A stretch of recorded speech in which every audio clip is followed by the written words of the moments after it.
Anxiety, filling up every space, no privacy. And silently, it could build and build until you finally see. Whoa, it's taking over, damn no closure, moving closer. No exposure, I just wanna be a loner. Some can't stay sober, looking over all their shoulders, like moving boulders just to get out of the home. It sucks, I've had enough, I don't wanna feel the stuck under the rug, all my problems that I shove. I got nightmares in my head, I fear that the thoughts build up until I can't hear, that my mind fills up into a creature. दोस्तों, क्या आप जानते हो कि आपकी जो fitness होती है, तो फिटनेस का डायरेक्ट आप रिलेशन होता है आपकी डाइट से। अगर डाइट की बात करें तो डाइट मैंने आपको अपने कई टॉपिक में बताया कि वर्कआउट से पहले कौन सी डाइट लेनी चाहिए, पोस्ट वर्कआउट कौन सी डाइट लेनी चाहिए। उसी डाइट के एक पार्ट में एक बहुत ही एसेंशियल डाइट होती है, वो होती है ड्राई फ्रूट। तो मेरे को लगा कि शायद इस टॉपिक के बारे में भी आपको बताना चाहिए मुझे, जो भी मेरी नॉलेज है उसके बेसिस पे।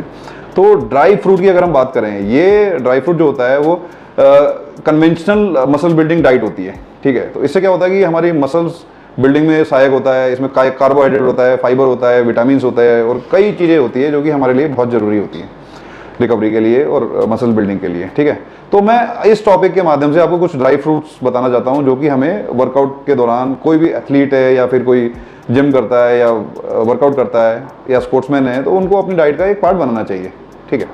तो नमस्कार दोस्तों, मेरा नाम है संजय। चलिए टॉपिक शुरू करते हैं। तो इसमें सबसे पहले जो डाइट में जो हम ले सकते हैं वो आता है डेट्स, खजूर। खजूर की अगर बात करें तो ये full of energy dense product होता है, ड्राई फ्रूट होता है। तो इसमें क्या होता है कि नेचुरल शुगर होता है। नेचुरल शुगर जो होता है उससे हार्मफुल नहीं होता ये कभी भी, ठीक है। तो ये हम इसको एनर्जी प्रोड्यूस करने के लिए इस्तेमाल कर सकते हैं वर्कआउट के दौरान, ठीक है। वर्कआउट से पहले ले सकते हैं, वर्कआउट के बीच में भी खजूर हम ले सकते हैं। तो इसमें पोटेशियम, मैग्नीशियम और फाइबर इनरिच डाइट होती है, ठीक है। और नंबर 2 आता है राइजिन, ठीक है। राइजिन्स की बात करें तो राइजिन जो किशमिश वगैरह होता है या, तो इसमें क्या होता है, गुड सोर्स ऑफ कार्बोहाइड्रेट होता है, ठीक है। इसमें जो होता है कार्बोहाइड्रेट के अलावा शुगर होता है, तो थोड़ा सा कम इसको इस्तेमाल करना चाहिए। तो शुगर भी वो भी हार्मफुल नहीं होता, लेकिन मीठा होता है ये।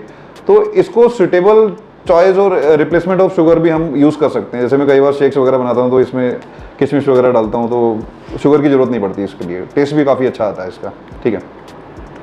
इससे फ़ायदा क्या होता है, ये बहुत इंपॉर्टेंट होता है, oxygen transport to muscles. Muscles में ऑक्सीजन ट्रांसपोर्ट करता है। तो अगर ऑक्सीजन का फ्लो अच्छा होता है तो ब्लड फ्लो भी अच्छे से होता है, तो वाइट ब्लड सेल भी इंक्रीज होते हैं जो कि रिकवरी में बहुत ही सहायक होते हैं, ठीक है। तो इसका हमें इस्तेमाल जरूर करना चाहिए। थर्ड आता है बादाम।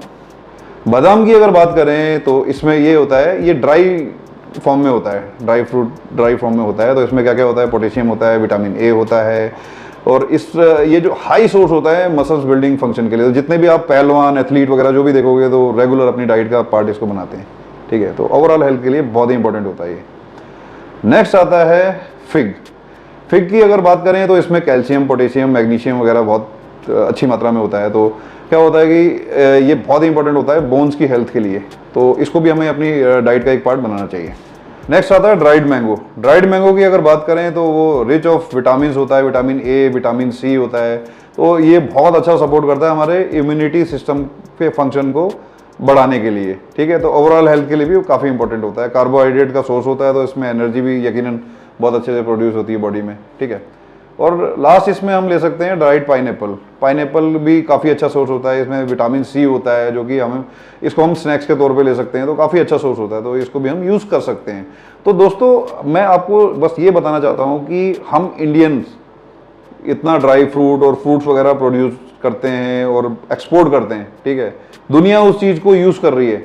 तो मेरी एक पर्सनल ये सलाह ये है कि हमें खुद भी अपनी डाइट का रेगुलर पार्ट बनाना चाहिए, क्योंकि मसल्स हेल्थ के लिए बहुत ज़्यादा इंपॉर्टेंट होता है। इवन जो 30 साल 25 से 30 साल से ऊपर जो भी लोग हैं, उनको अपनी रेगुलर डाइट का पार्ट बनाना चाहिए, क्योंकि जो ये चीज़ें रेगुलर लेगा तो एज को काफ़ी पीछे छोड़ता जाएगा और बढ़ती हुई एज में भी काफ़ी यंग लगेगा, ठीक है। तो इसी के साथ इस टॉपिक को ख़त्म करता हूँ।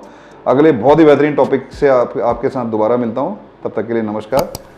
मेरे चैनल को सब्सक्राइब कीजिए, जुड़िए बड़ी बड़ी संख्या में। धन्यवाद।